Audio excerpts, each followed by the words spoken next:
and welcome to another episode of Worst Collection Ever. This is the show where we tell you about the worst comic book collection in existence, and it just happens to belong to us. I'm Jen. I'm Shawn. Welcome to the podcast, everybody. This is a show where we talk about our comic book collection with crass sincerity. Have a lot of fun here talking about the comic books that we love and also like to make fun of. Yeah, that sounds right. That's what we do here. Uh-huh. And hopefully you guys enjoy it. We also tell you about what we bought when we went comic book hunting. Yeah, we did a little bit of putzing around because there was a place in Aurora. What was it called? I forget the name. I don't know, but it was the antique market, basically. Antique market in Aurora, out here in Colorado. We went to it because I bought you a the Batman Catwoman Legends of the Dark Knight 2-pack where they're Egyptian. Yes. For reasons. Yep, for whatever fucking reason that's for. For a reason. And actually got it for a pretty good price, you Yeah. know, considering it's a vintage. I mean, vintage as in it's from the, it was on card and everything. Yeah. But they had a spot there where, they sell comics in different places there, and They do have some. they have them. They're really overpriced. Well, that's the thing with those indoor markets is that, It's either they're a great price or they're the worst price you've ever seen. yeah, it's just it's the way that the people price them. It's just Yeah. I don't know if you pay a recurring fee to have My a thing there. assumption is that you pay the people who own it. Yeah. To have like a little stall. Right. And then however it works, because I saw like a sign that says like these are already pre-haggled prices or whatever. Yeah. So I'm sure there's some sort of like they get a cut or whatever. So I don't really Well, it's know. probably why the stuff is More marked up expensive. because so there's a certain chunk that goes to the people that own it. Yeah. So it's however that works. But there was some books hanging out there and Mhm. nothing special. Right. Nothing super like, oh my God, I absolutely need this. No. Although you found that one Batman serial from the 1940s. Yeah, from the 40s, there was a VHS tape of like the first 7 episodes or something. I've never seen that or the Superman serials. Yeah, I've never The seen stuff them. that's before the George Reeves stuff. Yeah, I've never seen them like on a VHS before. Well, I've never seen it, period. I've never watched it. Oh, I've never watched it either. I think you can find it on YouTube. Well, I'm sure it's I'm out almost there. positive It's you can. I'm almost positive too. Is also on like DC or the HBO Max or something. It like might that. be. I haven't looked actually. It's very possible. But I was like, oh, should I buy this? It was only $8. It actually was not that bad. But I was like, what am I going to do with this? I'm never going to watch this. Well, It's just going to go sit with all the other damn VHS tapes we have. And so I decided against it. Well, it's a kind of a pain in the ass to have to get the VHS together and stuff like that. I don't know. I know. So there's that, and then we went to. Well, we stopped by All Seas because it was over there anyway. Well, we didn't stop there until afterward. Well, that's what I mean. After the little thing. Well, we went to Entertainmart first. Oh, that's right. We did go to the Entertainmart, which is the one up here. Because you see, there's a small in mall. Instead of a mall, there's an Entertainmart. Yes. The only Entertainmart that we have known about is down in Colorado Springs, which is like a freestanding, probably used to be a Circuit City. And that's the only Entertainmart we've ever been to is down in the Springs, but it's kind of a pain in the ass to drive down there. So we were always like, well, we hear that there's one here. Since we're in the area, let's go. And it's in a mall. Because, all malls are dead at this point. And yeah, I think it was like in an old, probably like Sam Goody or something. Something like that, Like- yeah. Like the structure's still kind of there. Yeah, structure's still kind of there. It was fine.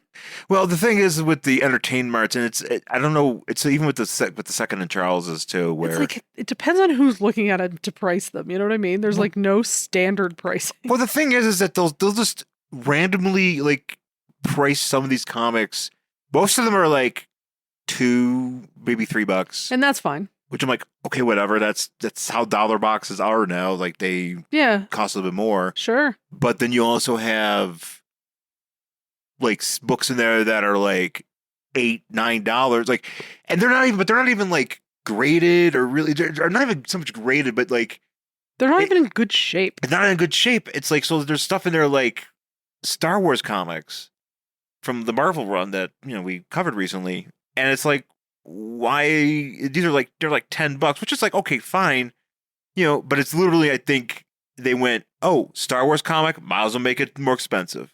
Either that or like, I swear to God, they must have just been like, if it's over a certain year, it's $10 because there were so many Batman comics I was looking at that I was like, I see this in dollar bins all the time. And it was $9.99. Yeah.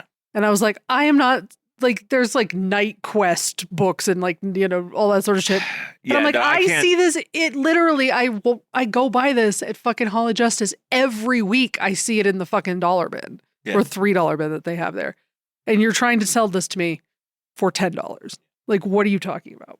Yeah. So I was frustrated with that. Although there was a deal where if you buy over 10, you get $10. $10 off. I don't know how that worked. So I ended up getting, I bought like, because there was a bunch of stuff that you had, and I just put it all together. I only had like 3, I think. Yeah. Well, the thing is they had stuff in there that I was like, okay, so they had the last issue of Starman from the James Robinson comic, which is one that I didn't really expect to find anywhere.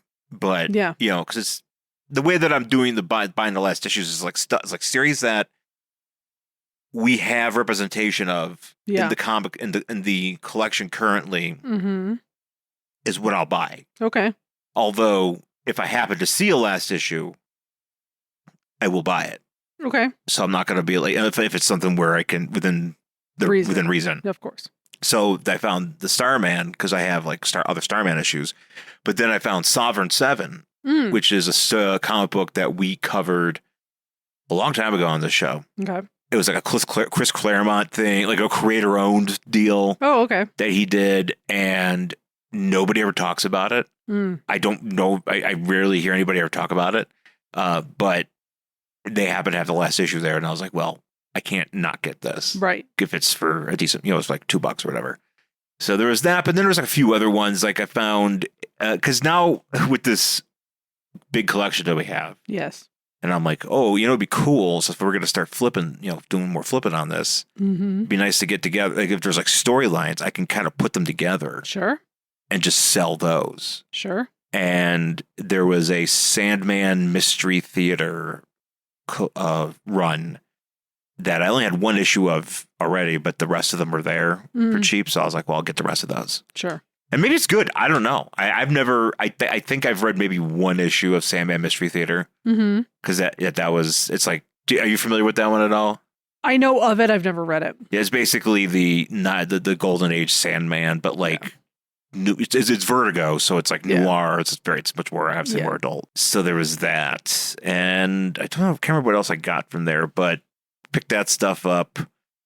And then we went to All Seas because All Seas is literally right down the road.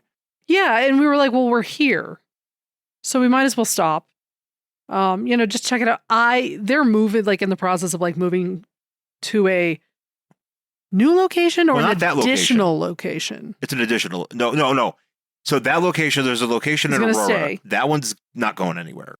To my understanding, before we went in there yesterday, because I've never been to this location. I've been to the other one. That's right. You don't think you've ever been there? Because I've been there a bunch of times. Yeah, I've never been to this location. I have been to the other one for sure, because I remember exactly where it is. I remember like you asking one of the guys at like the All Seas show, like, hey, do you guys have the dollar boxes in stores? And the guy said, no, we just have them for the shows. Yeah. Right? And I'm like, okay, so I was walking in just expecting to see regular shit, right? They had a whole fucking just I try not to call it a pile, but it was a pile. Well, it's comics just precariously stacked on top of each other in long boxes on top of a shelf that's very rickety. So like one guy was there looking through it too, and he was like trying to pull some of the boxes off because it's just like a shelf that you would buy off like Amazon. It's like a wire shelf, and he was pulling the boxes off to look because that's the only way you could look, and the whole shelf was moving. Yeah, and I'm like, we're all gonna die. And then there's just stacks of boxes in front of this shelf. There's all this stuff, and it's funny because it's. And I was like, dollar boxes. You got all this here, so you're like, cool. But then you're also like right by all the glass cases where there's like coins and shit. Yeah, if this thing goes over, like everything is just. So I'm like, am I gonna be okay? Yeah, and I was like, kind of like, okay, they might just be trying to figure out how to move, like where they would move this to, because they're like trying to move stuff. Yeah, because I've never when I've the times I've been in there, I've never seen that. Right, because you didn't expect it either. At least I never. Maybe I wasn't looking for it, but I would have. Maybe I would have known. But I know they have like comics, like they have their regular boxes with books. You know, yeah, like they have inventory. like regular stuff too. They got a lot of stuff on next to their wall. They got a lot of golden. Never age. made it over there. I didn't anyway. Yeah, there's a bunch of stuff on the wall that I was I'm not going anywhere. There's dollar boxes to be had, and they bring a lot of that bigger stuff to the shows anyway. So 12 for $10. So it was 10. It was a dollar comic or 12 comics for $10. And I said, "Oh, I'll take that challenge. Let me watch me." 100%. And you know what? I didn't even look through all the boxes. I couldn't. But there was some stuff that was I was kind of happy to get. I think I got the first issue of the original Vamps miniseries. It's another Vertigo book that I've been looking to hunt down. I know it's in trade, but that's one of those things where I'm like, I don't know if I'll ever see the trade. Yeah, right. So if I happen to see it, maybe I'll get it. But for now, if I find these issues just hanging out, I might as well get them. Yeah, because it's a pretty cool prop. I don't know. I like it. Are you familiar with that one at all? The Vamps? I don't think I've ever read it. It's I've only been. I'm trying to collect it, but basically, it's like these. It's like a female vampire motorcycle gang. Nice. It's just them kind of like doing shit for 6 issues, and there's like a guy, like a main guy out there, and then at one point they go to Hollywood, and of course they do. You know, because it's Hollywood in vain, but it's VEIN. That's funny. Yeah. So, and I know that I feel like at some point that was probably a thing where that's kind of like the movie I wanted to write, the horror movie called Hollywood and Die. Yes. Yeah. Yeah. Nice. Yeah, but I think they wanted to make that into a movie at one point. But yeah, I mean, you still could. I mean, absolutely. It's a might be a good movie. But yeah, no, I was happy to find at least the first issue for that, and then I got a few other. Actually, no, that's right. I was also at Entertainmart, and also at All Seas. I found additional issues of the Underworld crossover run that I'm looking for. I found the Azrael one at All Season. I found the Starman one at Entertainmart. Nice. So I was, because those are, again, sometimes some book. It's some of those books you're just like, why can't I find them? Right. Because they shouldn't be so hard to find. Right. But they are hard to find. They are, which is annoying. So there was that, and then I got some like Cable, to kind of fill in some other storylines for the selling books. But yeah, it was. I didn't get as much. I also bought some boards because comic book boards. Jesus Christ, you go through them so quickly. But I'm going through my box because I want to bag and board. Now everything's bagged. No, I understand, because you know what? Because I was like, oh, everything in my collection, I've wanted to board it for a while, and almost everything was boarded. But I was like, everything's bagged. I'd like to board it.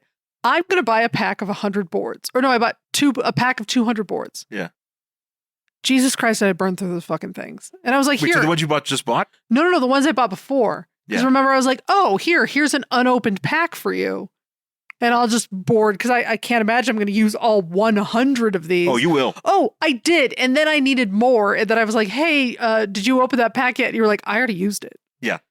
And I was like, Jesus Christ, like you burned through them so quickly. I don't understand how. I don't get it. It doesn't make any sense. It's just because I'm like, I don't have that many. I guess I don't have that much books I have so many books that aren't boarded. And that's the thing. I just managed to, for the personal collection, because I boarded everything in the stuff that this big collection. Because I was like, because I would like for it to look nice. Of course. When it's being, because that's mostly what people are going to do when you I do sell like buying them with a bag and board.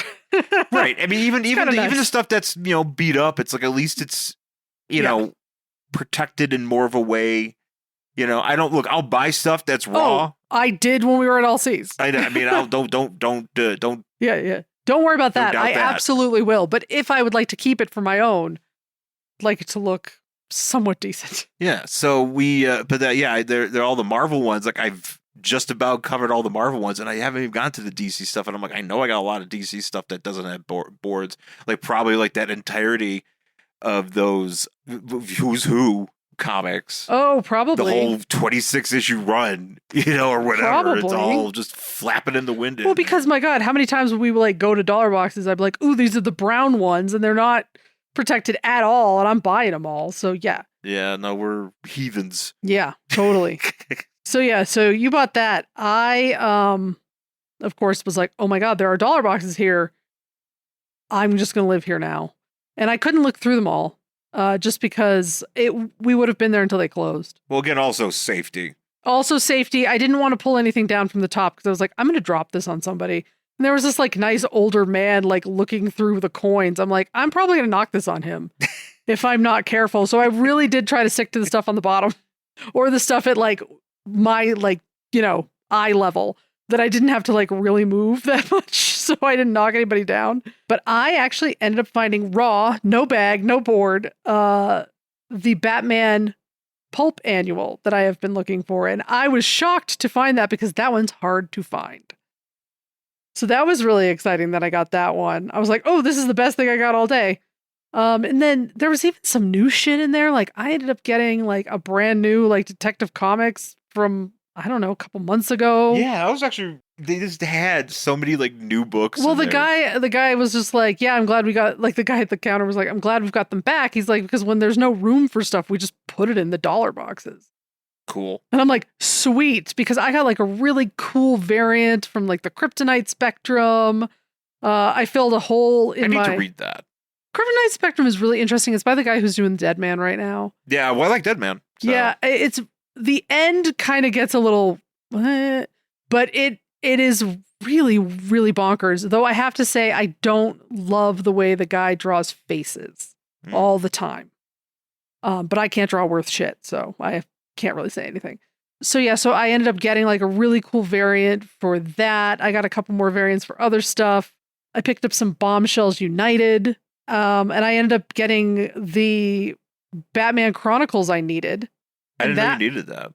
I didn't even look to see, but I knew I was looking for it, but I didn't even dawn on me that was the one I was looking for. People don't talk about Batman Chronicles. No. And I was like, oh shit, this is the one I need. But again, raw, no bag, no board, nothing. Yeah. Yeah, and I got some Batman Beyond. Those were bagged and boarded, but those were relatively new. Yeah.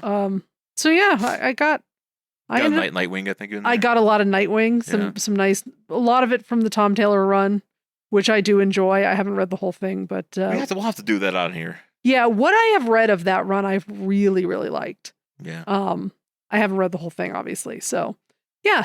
That's what I ended up getting. Totally. Yeah, good times. Oh boy, too many. I have so many fucking comics. It's crazy. Oh, I got an issue of Old Lady Harley because Catwoman's on the cover and she's also in it. Married to Killer Croc. Wait, what? Yeah. What happened to Batman in that universe? So Batman has hooked himself into a computer thing, and he has his like eyes open, like in Clockwork Orange. Okay. So he can run all the bat robots. Bruce has lost his mind. He needs to be in Arkham. But apparently Harley used to be married to Nightwing. Okay. Sure. Apparently Harley was married to everybody. And Killer Croc. And now Killer Croc is married to Catwoman. Yeah. Croc and Cat. Yeah, I guess. All right. So I'm just like, this is a very odd series. I don't know if I'd read the rest of it, but of course I had to get it because it had Catwoman in it. Hey everybody, I'm Paul Spataro. I don't know if you know me, but I'm a regular on Back to the Bins along with my friends Dr. Bill Robinson. Hello. And Mr. Scott Gardner. Hey, how's it going? Andy's been asking us for a promo for the show for the longest time, and Bill has been writing it for the longest time. Bill, you got that promo written yet?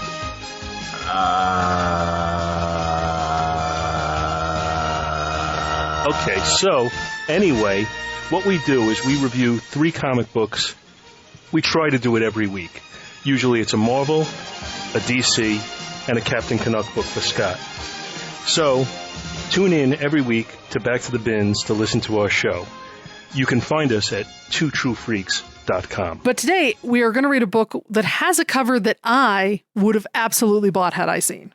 Oh, yeah. Yeah, that's actually kind of why I chose... This is the sort of shit that I'd be like, well, I obviously have to buy that. That's why I bought that Flash annual yesterday. Oh, yeah. That's right. You got the Flash annual where he's just running with with Flash, like in his wife. What's her name? I think it's Linda. Oh, yes, it is. It's Linda. Linder. And they're running and she's kissing him and there's hearts and stuff. And of course, I'm an asshole, so I'm going to buy that. Yeah. No, there's a lot of a really classic X-Men covers where this sort of stuff is happening on it. Nice. There's actually a really good one that I wish I can find. I don't know if probably everybody has it because it's was a big deal. But it's like Rogue and Gambit Oh yeah. like holding each other and like clearly like Yeah, if I come They across that in a dollar box, I guarantee you I would buy it. yeah. There's that's what I haven't seen in a while though. But I remember I think I had that at one point Sure. when I was younger. But this is also one that I think I got. Or actually, no, I didn't. I don't think I had it because the time period around this it doesn't quite work. But we're talking about Uncanny X-Men number 289 from June 1992. And we are talking about this because X-Men 97, the second season, just came out. Yeah, yes, because it comes out on Wednesday. Yep, came out Is on when Wednesday. we're recording this. So, and they've already I already kind of seen the schedule for it too. They've already posted okay. like the. Is it going to be like a one episode? I think it's week by week. Oh, yeah. that's nice. Which Okay, I'm cool. like, cool. Yeah, nice. I think they might be doing like there might be ones where there might be like 2 in a Sure, row. yeah. But I think they're just But basically a standard release schedule, not just like dumping the whole thing. yes. Ah, Let's nice. go back to the 1990s. Might as well have that release schedule if you're going to do it. Why is it so funny that Apocalypse was like the 1990s? Because it's so fucking ridiculous when he says it. It's very funny. Back in the 90s, I had a TV show. Yeah, exactly. Very Apocalypse very Horseman. famous. Yeah, Apocalypse Horseman. Bojack Apocalypse. Yeah. Apocalypse has Horseman. horsemen. So what are we talking about? Apocalypse Horseman, and he's just going to be like really drunk and high all the time. I still love that show. It's a good show. It's a great show. But Uncanny X-Men here on the cover, of course, it is just Rogue. It's Storm. Storm and Forge, It is Storm and Forge. which and they were in the last season, we're right. hooking up. So, which is actually kind of referenced in this book Yeah. for like for a hot second. Yeah. But they are making out. They are both rocking heavy ponytails here. Oh yeah, she's grabbing his ponytail. She's grabbing. Doesn't it say? Did you notice her Yes, grabbing I that did. ponytail? She is like, I'm pulling your hair, boy. Like, you know. She got a hand on that. She does. She's like, it's my turn to pull that hair. Yeah, it's a God. I've been meaning to look up how to pronounce people's names before we say them. Yeah. But Wills Portacio, Mm-hmm. who was the artist on this book at the time, he did the cover, of course, and yeah, it's awesome. It's just on a white background, you know, with the logo. There are some really interesting use of like space and stuff in this book because there's a lot of like white space. Yeah. And then like one drawing, which wasn't really common back then. Okay. You know what I'm talking about? Like I feel like you see it more now. Mm. But like especially in these 90s books, it was very maximalist. So there's shit everywhere. Yeah. Right? Right. Lots of lines, lots of whatever. Lots of So there craziness, is a yeah. little bit more white space in this than I am typically used to seeing in a book from this era. Right. I would say. But this is the X-Men. So this is when the X-Men were in 2 teams. There was the blue and the gold. Mm-hmm. And so the Uncanny X-Men was the gold book. Okay. So you had, at the time, you have Storm, who I think is basically the team leader. Yeah. Iceman, Jean Grey, Archangel, Bishop, and Colossus. Mm-hmm. Which I don't know exactly why, but why is Jean Grey not on the same team as a Scott, as a Cyclops? Like, because they were together. Sure. I mean, maybe it's like, if you work at the same place as your spouse, you have to work in a different department. Maybe it's like that. I don't know. The X-Men HR has something to say about it. Yeah, They might. I mean, we don't know. There might be a mutant with just like crazy HR powers. Oh man, watch out for that one. Well, this is the power of workforce or whatever. That's the name. That's her name. Workforce. Workforce, like the fucking software Yeah, bullshit you or have to whatever. plug into. It's Workday. Workforce. Well, it's Workday. That's Workday. it. Workday. Watch out for Magneto. It's I present to you Workday. Workday. He's going to put you in a. He's going to give you trainings you have to finish. you have to click on your tasks. Yeah. And if you do not, you will not be able to advance. If you do not put your time off into Workday, it will not get approved. And then you'll be doomed. Doomed. Yeah. I like that actually. I like Workday, the HR mutant. Workday, the HR mutant who just like really decided to launch a tech company. Now they're really rich. Oh, good. And they like, every once in a while, like Xavier's like, I need money. And they're like, eh. Well, but I'll manage your HR for you. Well, I gotta say, after reading this and the next issue and other issues of X-Men, it's best that Workday gets away from the X-Men because the X-Men are life ruiners. Oh, no, absolutely. Even if you are not in the X-Men, yes, they will ruin your life. 1,000%. It's so hard. The thing about the X-Men is it is just a giant fucking soap opera. Oh, 100%. That's why people love it. It's so messy. That's it. They're so messy. Everybody's fucking everybody else. Everybody is always mad at everybody else because of their relationships. Everybody has a random kid that just appears out of nowhere. It's true. No, you're right. You're right. That kids are just showing up. People are supposed to be dead, and then they're not dead. Magneto has so many kids. I mean, Magneto fucks. Well, I mean, look at him. I'm saying. If Magneto is zaddy. Oh my God, I would totally bag Magneto. Are you kidding? I'd be like, I realize you're evil, but why don't you just tell me about how, like, countries allow leaders to be terrorists and we can have sex. It's totally fine. Magneto's also right most of the time. Well, that's the problem. That's the problem. The problem is you watch X-Men 97, you're like, that guy's correct. He's the villain, but he's right. Same thing with Thanos. Thanos is right. Mm-hmm. I feel good. I would not bang Thanos. Well, fair, but I'd bang Magneto. Thanos getting rid of half of the population and being like, yeah, but he's right. And then it's like, hey, like, the oceans are better now. I'm like, cool. That's the thing. He's like, you guys. I take that risk. 1,000% I would take that risk. And you know what? I'd like, risk me losing you, or you losing me, or both of us dying, or both of us dying, or both of us staying. It could be either one. But honestly, I'd be like, you know what? If you're gonna tell me that if you snap your fingers, half of the population of everything on Earth is gone, but we won't be using as many resources and the planet will heal, I'd be like, yeah, that's a risk I'm willing to take, bro. I'm kind of okay with it. And if I live, I live. And if I don't, I don't. What are you going to do?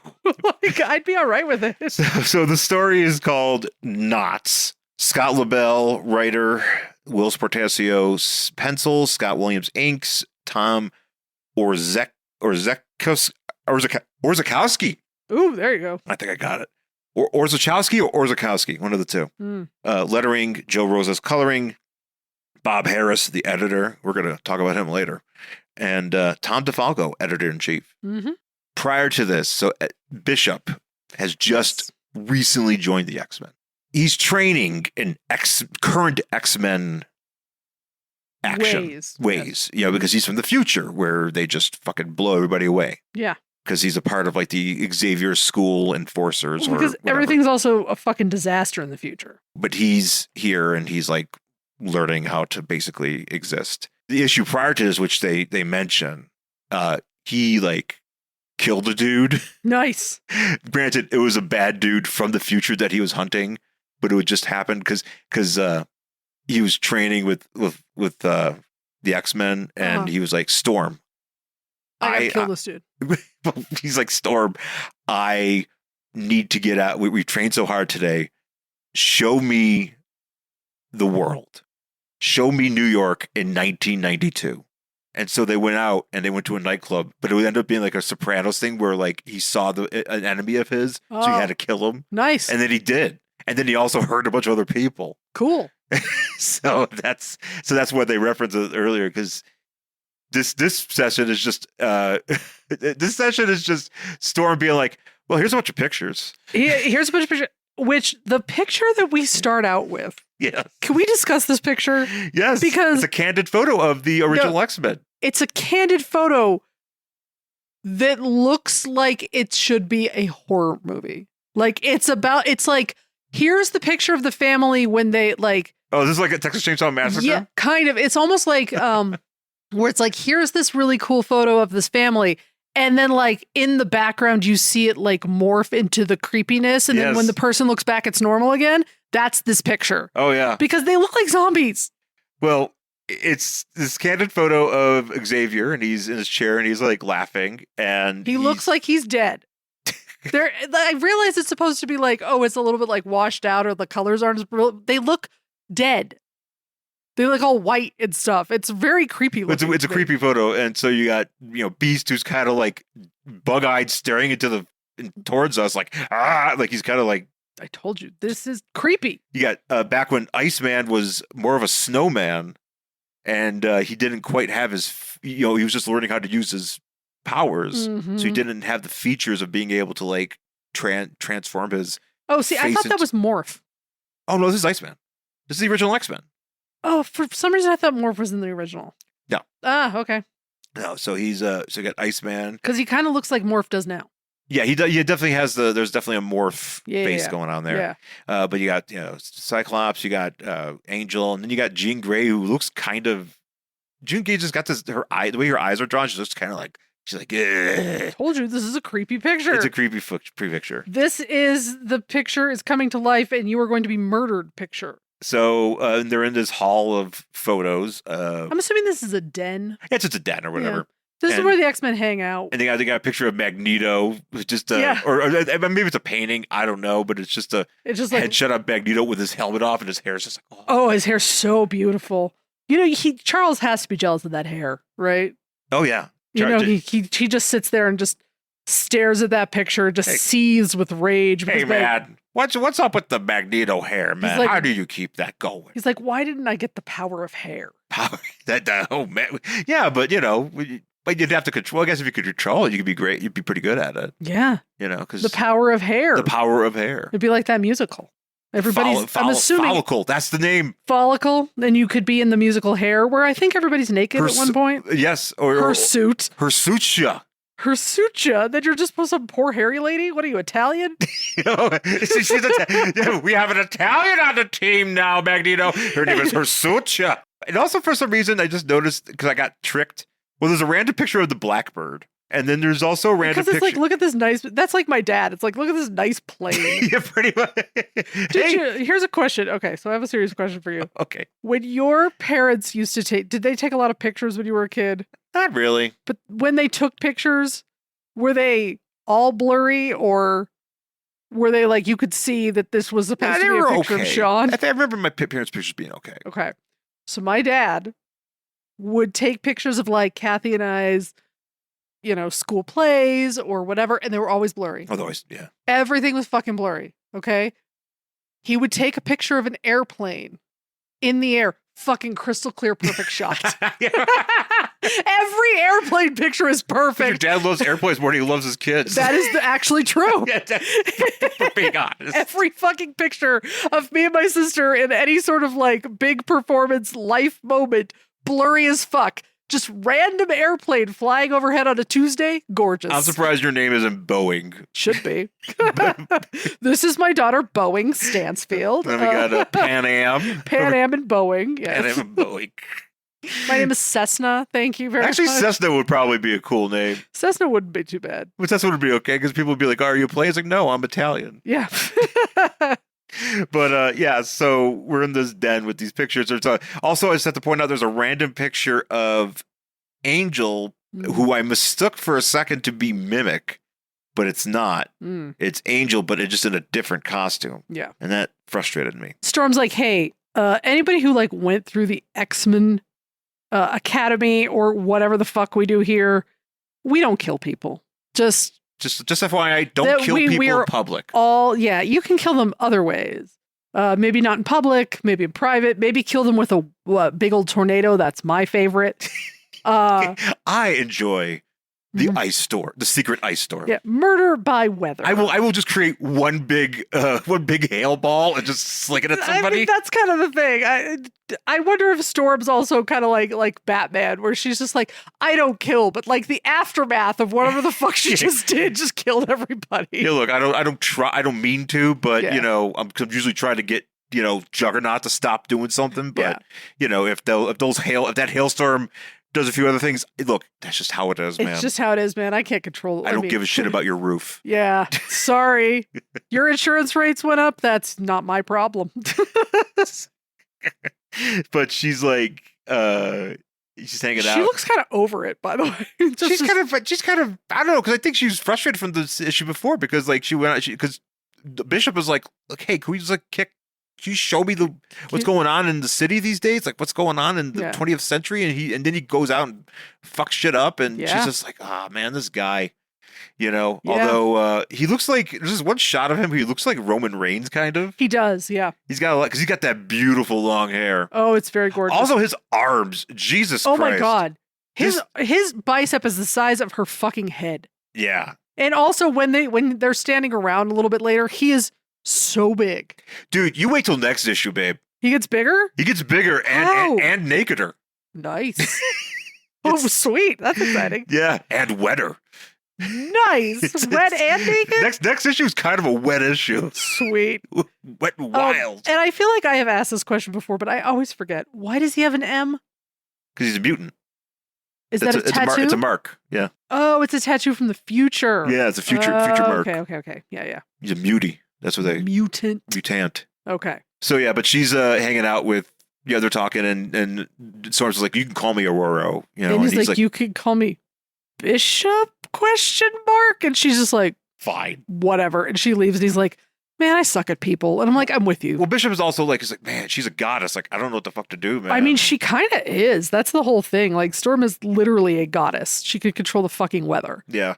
That's actually kind of also partly why I wanted to do this one, because Storm fucking rules. I love Storm so much. And any apps to, and this and the next issue, the cover of the next issue is it's like actually a pretty, to me, it's a pretty iconic issue, a cover. So, this is cool. But yeah, so in the bowels of the X Mansion, Iceman needs to tie a tie, and he goes to Forge, whose power is fixing things and being really smart. Isn't it like he can like put everything together? Isn't that the idea? He just looks at it and he's like, yeah, I got it. Forge should not be anywhere near these people. He should be like a rich fucking inventor. Absolutely. Doing good things. Yeah, he should be like mutant or non-mutant, whether or not he wants to be a public mutant or not. No, he should be the guy that like, you're like, oh shit, this thing is broken, whatever it is. It's, we're a company and this is how we've been doing things for years, and our thing is broken and no one knows how to fix it. You call Forge and you pay him like $9,000 an hour and he fixes it for you. Yeah. Yeah, because he could do it. Yeah, he absolutely could, and he should be so fucking rich. It's ridiculous. We did an article for 5280, and they're like mutant power, like what would you do, whatever. Yeah. And I chose Cypher to know all the languages. Yeah. I don't regret that. No, but if I had to pick a second one, it'd be Forge. Oh yeah. I would totally do Forge. Yeah, I still want to. I'd like to control the weather, much like Storm. Weather, I mean, that's a good one too. Those are practical. Again, these are practical applications. That is a practical application. That controlling the weather is like one of those fucking powers where like somebody like Superman would be like, "That's fucking power." Yeah, like he'd be in awe of the ability to do that because that's fucking power. Yeah, man. He can't do that. No, who can? That's an amazing power. It's great power. That's what I mean. Like Storm's a fucking goddess. She really is. So yeah, but Forge is cranky, primarily because like he loves Storm. Yeah, he loves Storm. They spent some time in the Outback, you see, as we watched in that series. Yeah, and they got to fucking, and they were in a relationship. But apparently, ever since they've been here, like he's been here at like the X Mansion or wherever the fuck they are, she's kind of been too busy with her responsibilities as team leader. Yeah. Right? So he's cranky. He is cranky. And Bobby is like, hey, help, I'm going on a date. Tie a tie. And Forge is like, I don't fucking know how to tie a tie. I don't care. Like, go find that video of that dude who ties it over his arm. You ever seen that video? I sent it to you. Shit, that's pretty Do you know what? I fucking tried that with one of your ties. It works. I know. I know. I should. You should. I'll have to go back and make sure I remember it next time. Make sure, because I know sometimes we've gone places and you have like fought with your tie. Oh, I always look up to one person and I'm just like, I forget. Well, you don't tie them all the time. No, I don't do it. I haven't done. There's periods in my life where I tie a lot of ties. Yeah. And then there's periods where I don't tie for ties for like a very long time. I feel And like forget. ties are really like not a thing anymore. Really? I mean, people wear them, but it's hard to tell because Colorado is always more casual than everywhere else. Oh yeah. We sure. are a very casual state, so I can't speak for that. But I can tell you that like I went into a meeting with like a whole bunch of like very big wigs. Not one dude in there had a tie on. Interesting. Yeah, but again, this is Colorado, so do you have to wear one? I don't know. Interesting. So same time this is happening, Xavier and Jean are sitting out in the woods somewhere and just checking out the scene, and Jean is like, she's like, "Oh, I was 16, and you know, I every time I would, I would sneak out here after you would send us to bed because Because I live at this weird school. we're at school, and he's like, go to bed." Yeah, and she was like, I'd come out here and I'd sit on this log and I'd think about things. And he's like, do you regret that I like took your childhood from you? She's honestly, it's her childhood was already fucked because didn't her parents die in a car accident? Did that actually happen, or was that a memory he implanted? Oh, you know what? You're probably right. Because wasn't it like, here's the thing, I get this, I have not read a lot of X-Men comics. I have seen all the movies and watched the cartoon. So I don't know what is actually comic lore and what is made up for a TV show or a movie. Oh, true. Because wasn't it in the movie where she was just so powerful, being like an Omega level mutant or whatever she is, that they had to take her away from her parents because nobody can control her? But I thought she caused the accident that they died in. I didn't think they died. That was in the movie. Did they die or did they tell her they died? So That's thing. Now I'm I'm trying to remember. That's the thing. I can't remember if they just told her that because they couldn't handle her. I can't remember which way it went. Then maybe you know what, you might be right. I might also be wrong. So again, that stuff varies. It varies from mediums. what you're looking at So. and what time period and la la la. So I don't know. Did you steal her childhood or? Well, maybe he did. I don't know. But she's like, you know what? It was pretty cool though to go to space. So I mean, either way, that would be cool. You know, I'm okay with that. So yeah. And now we're in Long Island where we have we're at the home of William and Maddie Drake, the parents of Iceman, and in the trees is this cat Hero, this guy Hero, who we'll know more about in a second here. Mm-hmm. But he's observing the Drakes as they're about to leave because they're about to go meet their son, Bobby. Who's going to introduce them to his girlfriend. And his girlfriend is Opal, who is this Asian woman. Is she a mutant? No. Oh, okay. No, she is... Now, this is why I say that the X-Men are life ruiners. Does this woman die? No, but... Oh, that's nice. But her life her life was kind of already... Fucked in certain ways, but the X-Men just kind of made it worse. Well, of course they did. This is actually back when Bobby was in X-Factor, and X-Factor used to have they took over Apocalypse's ship called Ship.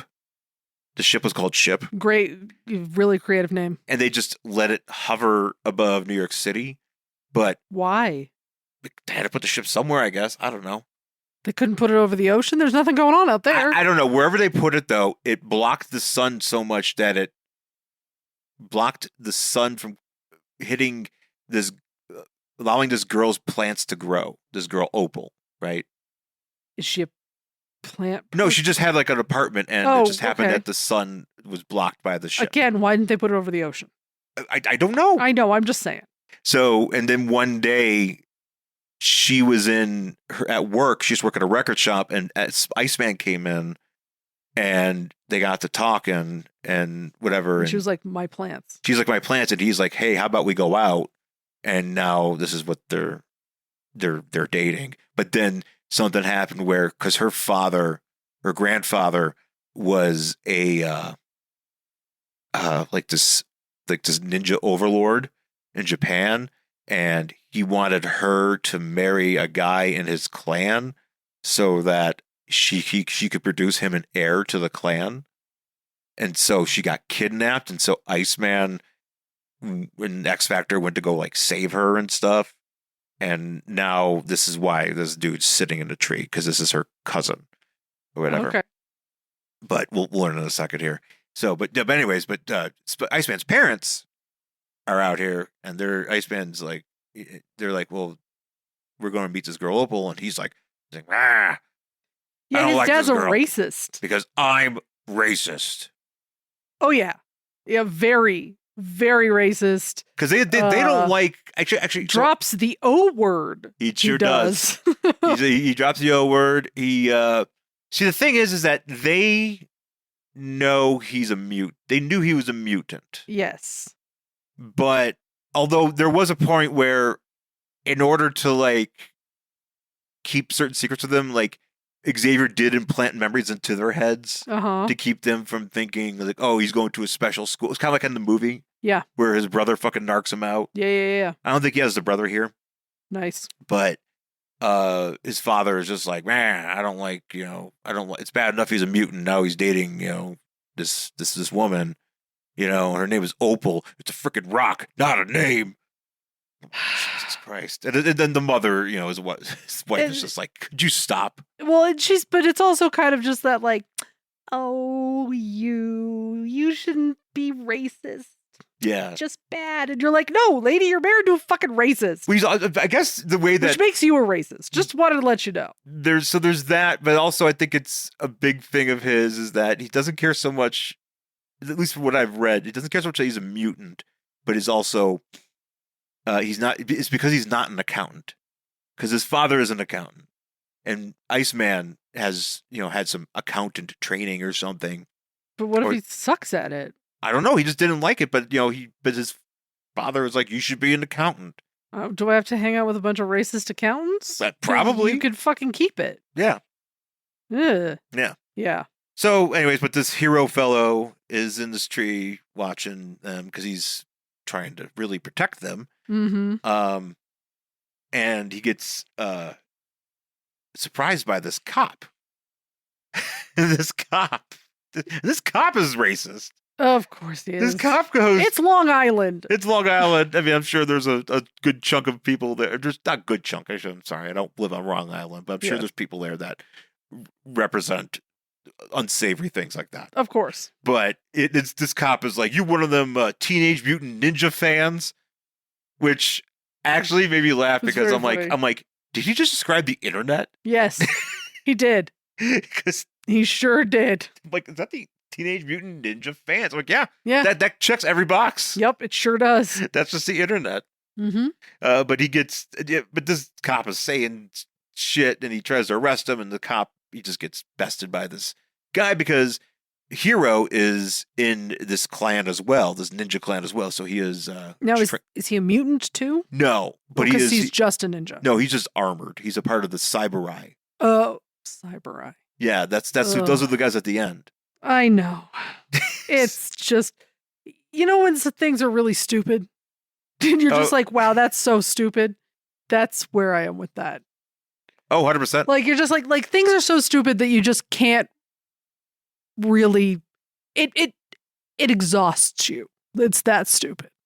Oh, 100%. We're just like, oh, God. Okay, yeah, Cybereye. All right, continue. Sure.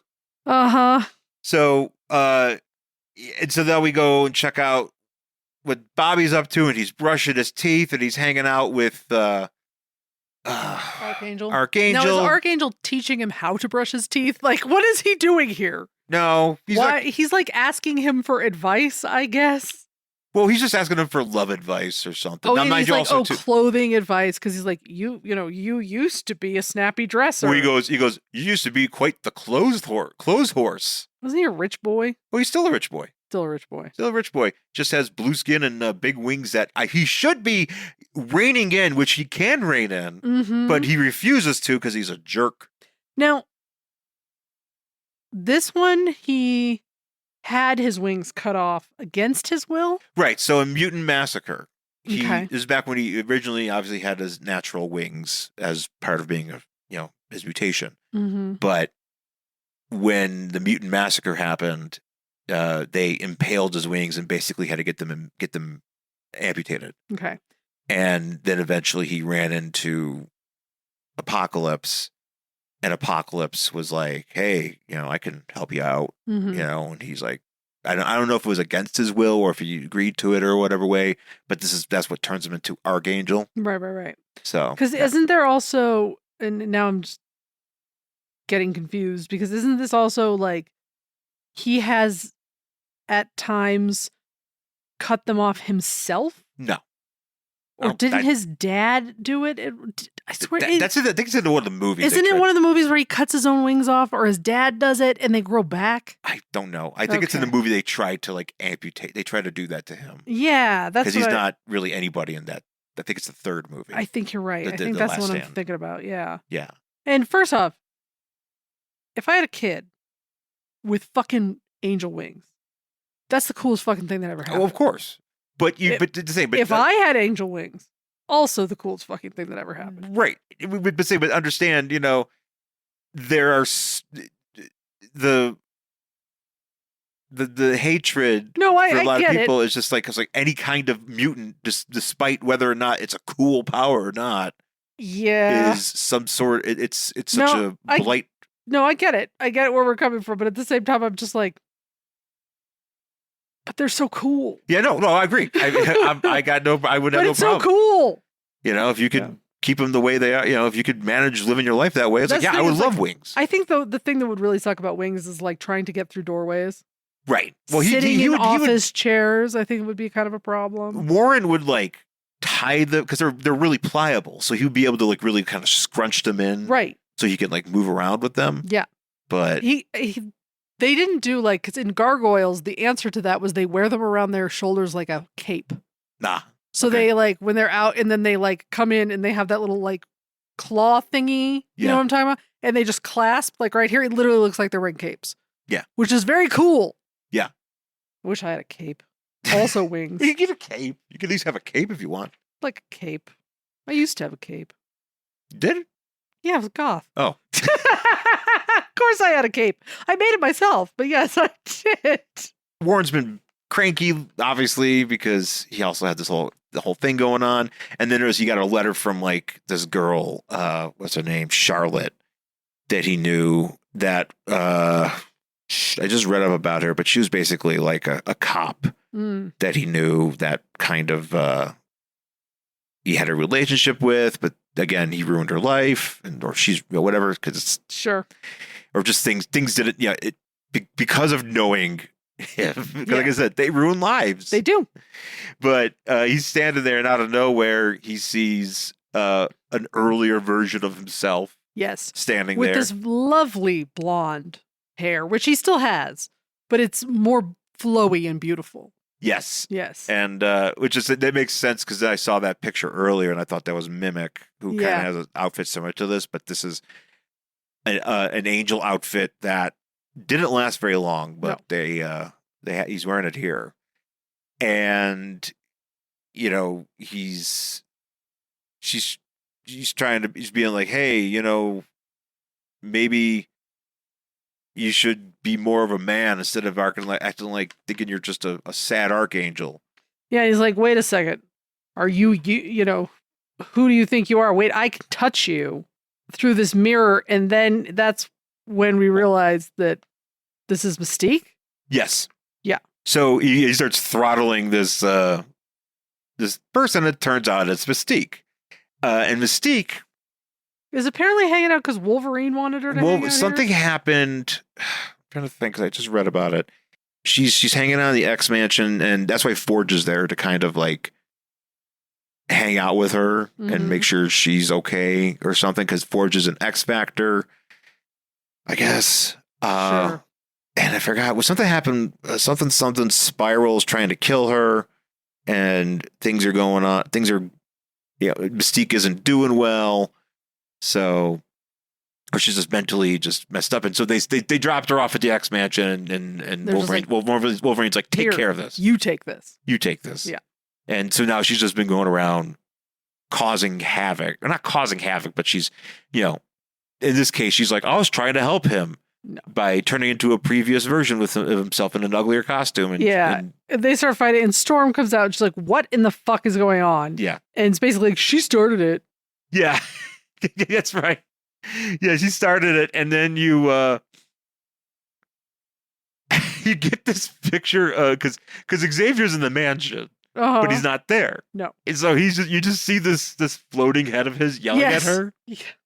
And she's just like, I was trying to help. And he's like, we'll manage. Thank you. Yeah, exactly. Hey, lady. Hey, do you mind? Dude, I'm always trying to do that voice. Yeah. Hey, man. Like, what's your problem? Why you got to mess with my students? Yeah. And so then, like, Forge comes up because I guess there was a big commotion. Oh, yeah. Well, he literally busts through the door. Yeah. So everybody's here in the hallway. And this is where Bishop is, like, the biggest. Oh, he's jacked. He's so big. He's like, I'm surprised his head is not hitting the ceiling. Like, that's how big he is. It's crazy how big he is. Well, real quick. And even Forge is like a big dude, but he's not this big. No, well, but real quick, though, Xavier's like, he's like, Warren, come see me now. And he's like, he's like, fuck no. you. The picture of him flying away with his mouth open is so funny. He's just like, like that's literally the noise he's making. He's saying, "No, Professor, you will not." But he's literally sees this drive flying away, going, yeah, exactly. I was like, okay, I'm rich. And then Forge starts making some bitchy comments to Storm about sniping at her about how she's been hanging out with Bishop because I guess he's a little bit jealous that maybe she's been, I don't know, smitten, fooling around with him, whatever. But she's just training him. And she's like, Forge, what the fuck? And so like she follows him down the hallway, and he's like, look, mad at you because we don't spend any time together, and you're hanging out with that extremely large stud man, and I'm worried you're gonna fuck him. And she's like, don't worry about it. I'll just fuck Wolverine later.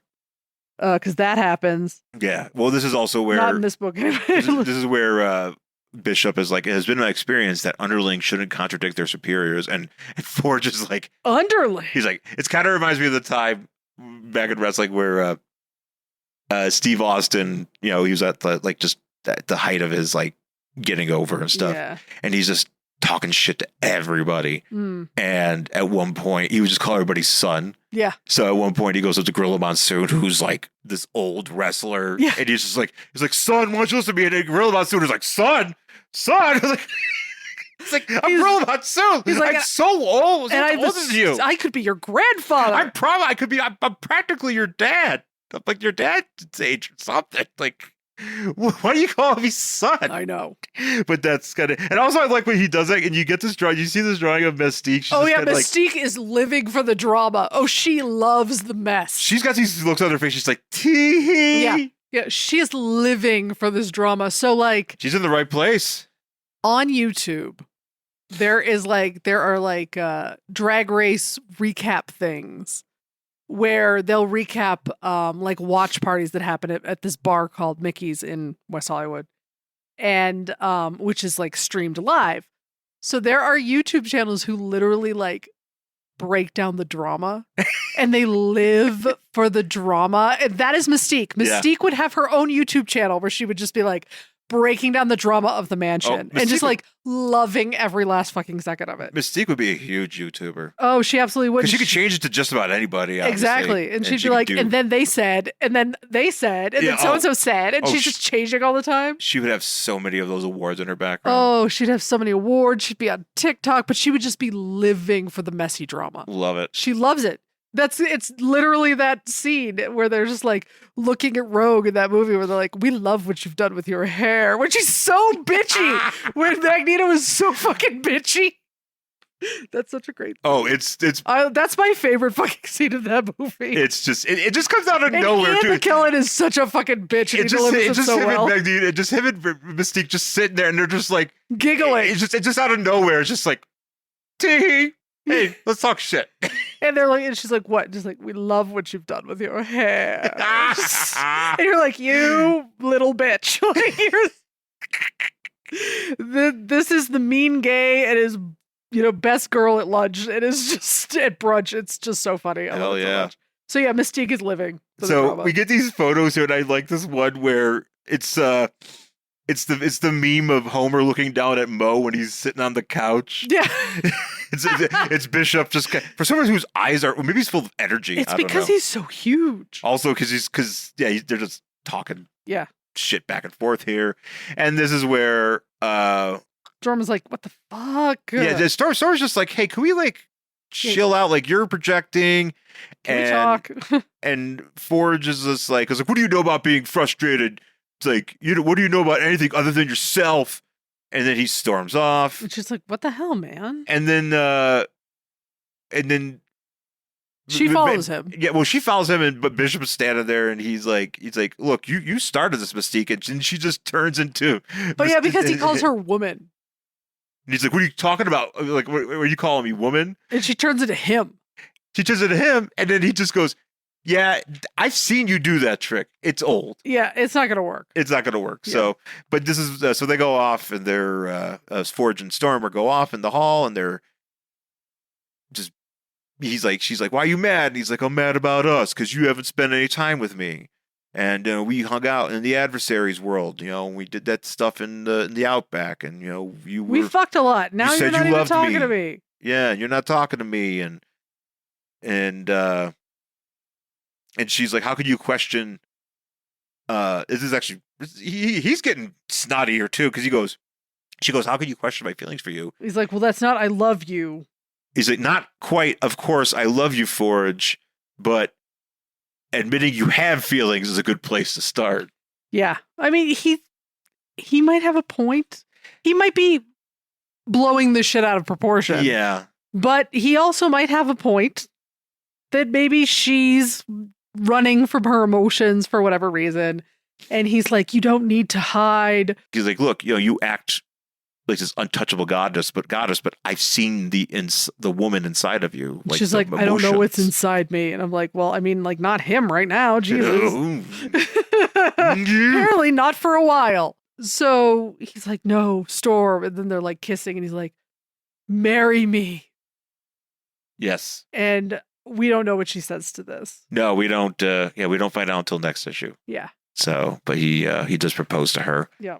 And then, so now we get to catch up with this date that Iceman is on with, I forgot her name, Opal. Opal.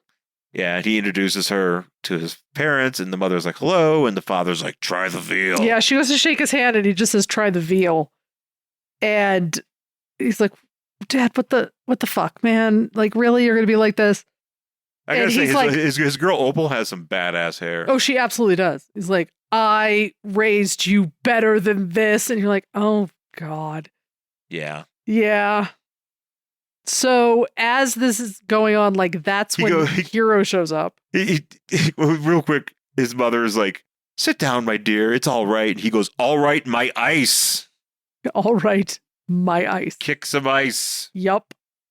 But yeah, his father's literally like, what you doing is vulgar. But as he's saying that, he watches this Hero guy show up, and he is wearing the shiniest outfit. Oh my God, he looks like that codpiece too. Yeah, it is gold. He looks like some sort of like god from on high wearing like this shiny armor. It's crazy. And also trench coat. Also trench coat. Very important in the 90s. Also, I got to point out who I think this might be a nod to Mark Grunewald, but there's a guy in the background here that just goes, check, please. Hero is like, look, I'm here because I'm trying to protect you. I'm trying to protect you because the Cyber Eye are coming. The Cyber Eye. I know it's stupid. We really got to workshop the name. I know we do. But they're coming to take you. Well, no, Bobby. they're coming to kill your family. Well, that's what I mean. They're coming to take your family, Bobby Drake. They want to kill your parents. Yeah. And they're like, I can't let that happen. I'm like, no, but maybe you kind of could. Like, I don't know. at least I mean, the dad. The funny thing is his dad. Yeah. His dad lives until 2022. He just died, like sort of recently. What the fuck? Yeah, his dad actually, though, he kind of sort of does redeem himself. Oh, well, that's nice. Because- Does he become less of a racist? Yes, Oh. yes, because his father, because He does the work? he does the work. His About father, fucked up. because it's like there's a thing where Graydon Creed, the son of Magneto, or not Magneto, Sabretooth and Mystique, who goes on to become this anti-mutant fella who's running for president. Great. And he stands up and talks shit to his son. He's like, hey, you're making the world worse. How many kids does Mystique have? 2 at least, right? At least that I know of, because it's this one and Nightcrawler. Yeah. Yeah. Okay, that's the 2 I know of. Okay. The Cybernetic show up and it's like he's protecting them from us because he knows in order for vengeance to be exacted, Robert Drake's parents must die. And holy shit, this one dude. Which one dude? The strong guy looking guy that is yeah. Like, how are you a samurai? Are samurai supposed to be graceful? How are you graceful with that high-waisted metal codpiece and your question. giant arms?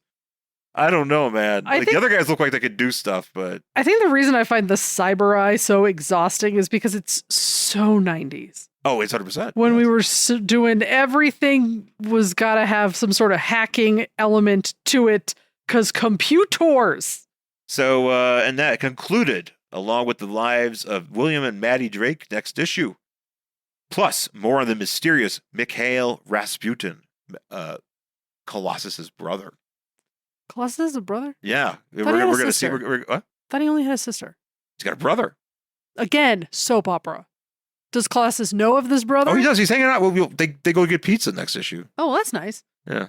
Does his brother still exist? Yeah. Or has he been retconned? Oh, I don't know exactly. But nowadays, no. It's hard to, that's the thing. Yeah. But the next issue box, Storm, Forge, and Mystique find themselves at turning points in their lives. Be here as old friendships die with new ones are born. Meanwhile, Bobby fights for his life. So before we end, though, I do want to read something from the letters page here. Oh, boy. The letters page in Uncanny X-Men is called X-Mail. Of course it is. We do have a letter here. Somebody asking about, it's like, hey, it says back in Marvel Team Up 100, Storm and Black Panther were childhood friends. Could they hang out? And is this before they got married? Yes. Oh, yeah. And the person's like, oh, well, we don't know about that soon, but kind of cool.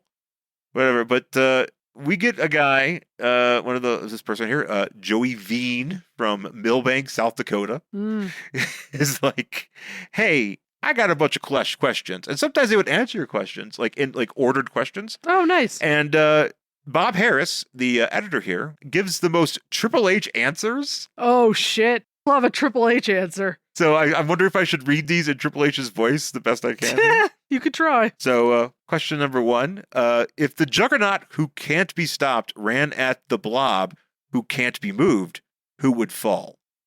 Well, I assume they would just run into each other and just be stuck together like that. Well, let me put on my tiny glasses. No. Let me put on my tiny glasses. Joey. Juggernaut would fall if he, since he can't be stopped, all Blob has to do is nimbly step aside, and let Jugs plow right on by. He seriously called him Jugs. Jugs, suck it. Did he really call him Jugs? Oh, they would love to call Juggernaut Jugs or Juggy. Just tits now. It's the 90s, man. It's extreme. Everything apparently was tits. Extreme. You're right. Everything was extreme. Extreme thinness, extreme tits, whatever we're doing. It's all extreme. Extreme computer hacking or question That's mark. Right. Sure. Extreme thighs. Extreme thighs. Extreme thass. Which is thigh plus ass because that's what they used to draw them like. Sure did. Question number 2. Where do the X-Men get their money from? Hey, great question. They must have some sort of income. Hey, Joey. If it's in the comic book, are you enjoying it? That's the answer. Is that what it says? No. Oh. Hey, man, it's not that type of show. Not that type of comic, buddy. Don't worry about it. What is that one in The Simpsons where it's like, anytime you want to ask that, just think a wizard did it. Professor X has a trust fund that enables the X-Men to spend freely. But with friends like the Shi'ar, who have graciously provided the X-Men with vast resources of alien technology, who needs money? I mean, they still need money. They need to like feed all the people that are here. No, it's the fund. He's like Tommy Wiseau. He just has coffers of infinite monies. Apparently. Of human monies. Of human monies. And they have alien technologies and human monies. I mean, we are talking, this man is like Bruce Wayne wealthy. Oh, He has to be, right? He has to be. It can't just be like a little Bruce trust. should talk to him about how to save. Apparently, him and Tony Stark are like in the running for like who has more money, and it might be Professor X. I think Professor X might be the richest character in the Marvel universe. I would actually probably agree with that. He has to be to like run this shit the way he runs it, unless he's charging all of these families exorbitant tuition. Most of the time, you just get the impression that the students are just there because he's like, hey, maybe we should have the kids be safe and be at the school and I can nurture them. Right. But you gotta feed them. That's what I mean. How much does it cost to go here? He's taking them on field trips and shit. Are there mutants who are like, I desperately need to go to your school, and he's like, you don't have $100,000 a year, so fuck you. Yeah. I mean, like, seriously, is that what's going on here? Like, Hey, man, why don't you go talk to the student aid office? yeah, And maybe they will figure something out. Is that the same? Is it the same person who works with Workday, or is there a fucking mutant called Student Aid? FAFSA. Is there a FAFSA the mutant? Oh, God. Fuck FAFSA. Fuck FAFSA the mutant. Fucking hope FAFSA dies from the Lexi virus and it hurts real bad. So, question number 3. When Professor S came back to Earth, did he have to pay an ungodly amount of back taxes? I mean, if he's got this much money, he has an accountant who I'm suing. Well, good question. Not really.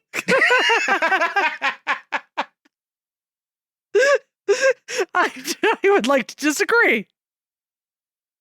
Good question, but the answer is no.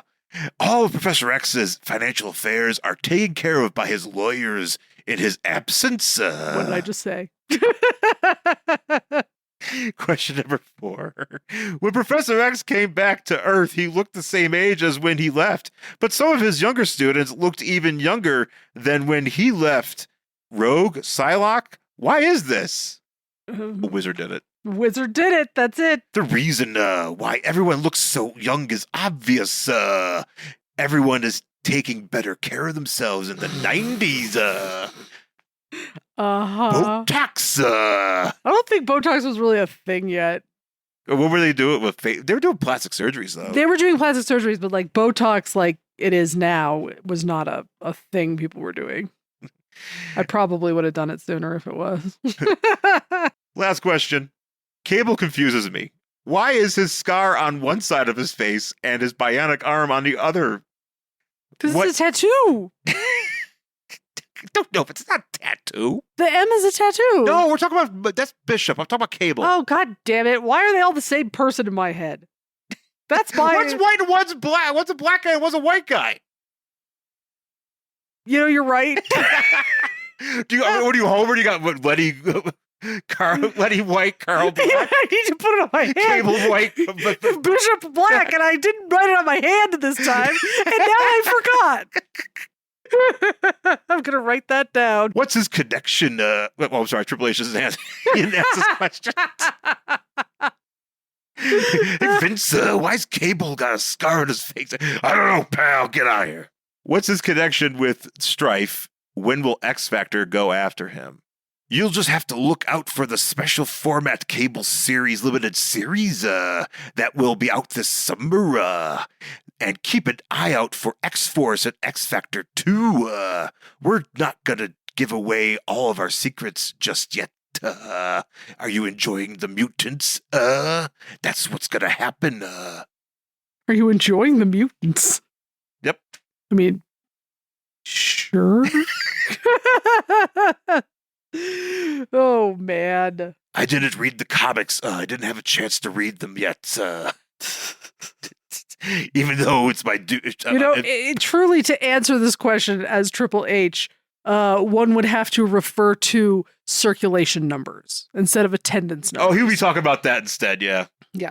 He's talking about that is how you do it. You're like, hey, Triple H, what about that horrible lawsuit where Vince is accused of sex trafficking? Did you know that 74,000 people were here at this arena tonight? Or my favorite Triple H thing, Mystique has kids she probably doesn't even know about. I always wonder how that works. I don't know what he was thinking, but apparently Paige had kids she didn't know about.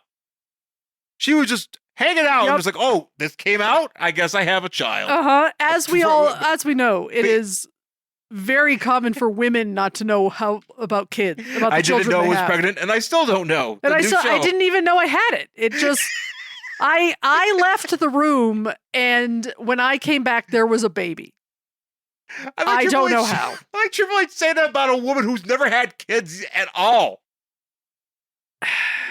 Triple H, he doesn't seem to understand that, like, how men and women work. That's what I mean when Triple H doesn't fuck. I don't think he does. This is what I'm trying. I understand he has children, but he does not know how they were conceived.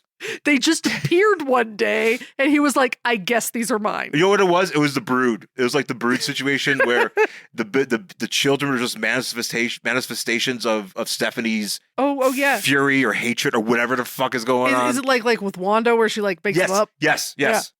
Triple H did not have any part in those kids being conceived. They just showed up because Stephanie imagined them. Yeah, and they're still imaginary.